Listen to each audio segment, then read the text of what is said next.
السلام عليكم ورحمة الله وبركاته. نتمنى تكونوا كامل بخير وصحتكم لاباس. اليوم في وصفة السهلة لأم بدر جبت لكم وصفة السوفلي. قبل ما نبداو الوصفة تاعنا نهنيو كامل صحاب البكالوريا ونقول لهم مبروك عليكم بالصحة والهنا، يعطيكم الصحة، فرحتوا مواليكم. اللي ما حالفهمش الحظ وما نجحوش نتمنى لهم ان شاء الله ربي يوفقهم في المرة الجاية، وان شاء الله يعوضوا النتيجة. والدنيا هذه راهي وقفات وطيحات، ان شاء الله في كل طيحة تجي موراها وقفة جديدة. اليوم البنات جبت لكم وصفة السوفلي بمقادير مضبوطة، وصفة ناجحة 100%. تبعوا برك الخطوات. قبل ما نبدا وصفتنا اليوم نصلي ونسلموا على سيدنا محمد خير الانام عليه الصلاه والسلام. ما تبخلوش عليا البنات بلي لايك وفعلوا جرس التنبيه وما تنساوش تابونيو معنا. راح نمدلكم مقادير تاع كيلو فرينه، ضفنا له مغرف كبيره تاع خميره الخبز، نصف كيس تاع خميره الحلوى، حوالي نصف مغرف تاع ملح، ومغرف كبيره تاع سكر، وربع كاس تاع زيت، حوالي بول تاع الحليب. واللي ما عندهاش الحليب هكذا ليكيد دير زوج مغارف تاع الغبره، الحليب غبره في بول تاع الحليب. نبداو الوصفه تاعنا على بركه الله. شوفوا البنات، هنا خذيت مغرف تاع سكر، مغرف تاع خميره تاع الحلوى، ضفت لهم مغرف فرينه، وبعد ما طلع لي الخليط تاعنا ضفته في الفرينه تاعي. ضفت بيان سور الخميره الكيماويه تاعي ولا خميره الحلوى، ضفت لهم الزيت والملح، يعني كامل لي زانغريديون خلطهم مع بعضهم. مادام طلعت لك الخميره تاع الخبز خلاص ما تخافيش، المكون الخبز بليتو السفلي تاعك راح يطلع لك بكل سهوله. هنا البنات الماء ولا الحليب تاعك حاولي تضيفيه بالتدريج. بيان سور نضيفوا البيضه تاعنا. انا خذالي للامانه البنات بول وشويه تاع ماء، حوالي بول وكاس تاع ماء، كل وحده على حسب لافارين تاعها. روحي بالعقل برك مع الماء هكذا باش ما يغلبكش الماء وما تحتاجيش تضيفي لافارين. شوفوا البنات، بعد ما خلطت كامل لي زانغريديون، هاد العجينه ما تحتاج كامل العجن، بالعكس خلطتها برك كيما تشوفوا. راني سرعتكم شويه لا فيديو هكذا باش ما تجيكمش طويله بزاف.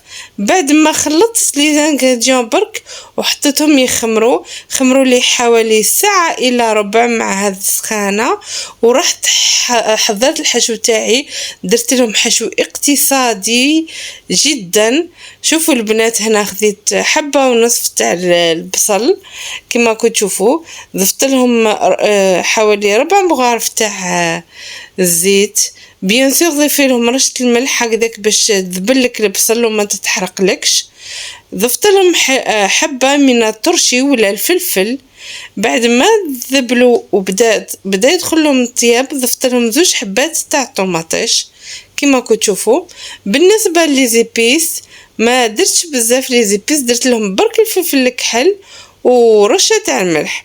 هنا شوفوا البنات، الله يبارك، طلعت لي تري بيان العجينه تاعي، ما جنتهاش كامل، بالعكس كنت ديريكتومون خدمت بيها.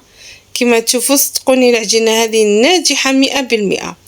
هنا البنات في كيلو تاع لافارين خرجت لي 10 قطع، وكي نقول لكم القطعه تاكليها تشبعي خلاص ما تزيديش يعني.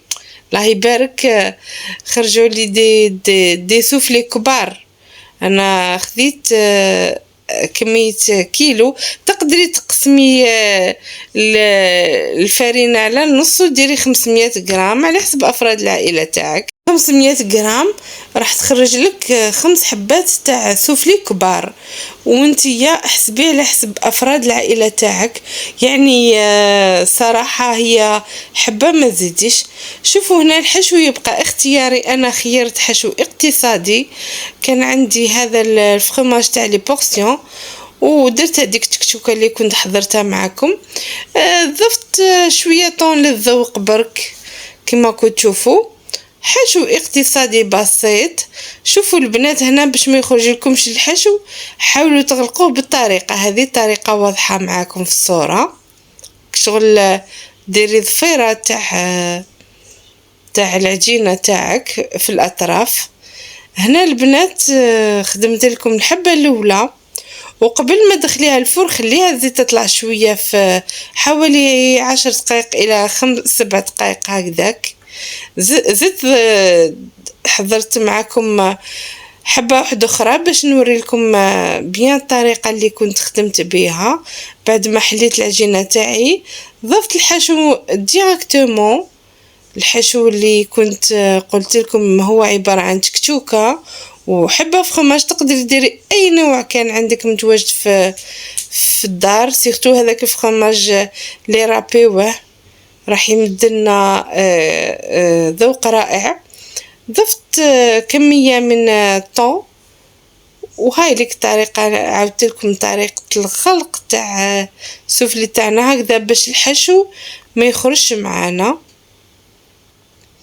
بالنسبه للبذ البنات انا نضيف له البذ اللي نديروه من الفوق، نضيف له ربع ملعقه تاع قهوه سريعه الذوبان، ولا قهوه عاديه اللي ما عندهاش قهوه سريعه الذوبان. تقدري ثاني ضيفي له ربع ملعقه تاع الكاكاو، راح تمدلك نفس النتيجه كما كي تشوفي. نتمنى تكون الوصفه واضحه معكم البنات. شوفوا هنا انا كنت ضفت لها سمسم ولا جنجله من الفوق. تزيين من الفوق يبقى اختياري، زينتها بهالطريقه بزروديه زيتون واش كان متوفر عندي، كاين حبيبات درت لهم فرماج كما كنتوا تشوفوا. بعد ما توجدي سفلي تاعك في لي بلاطو خليه مده 7 دقائق، زيدي يخمر شويه، دخليه في الفرن لمده مام با ربع ساعه، شعلي له من تحت زيدي له من الفوق على درجه 180 درجه، ويكون حاضر معاك بالصحه والهنا. نتلاقى في وصفات جديدة البنات، نوعدكم هاد الايام راح نحط لكم وصفات صيفية بامتياز وراح تعجبكم ان شاء الله. نتلاقى في فيديو جديد في وصفات جديدة ان شاء الله، خليكم في امان الله، السلام.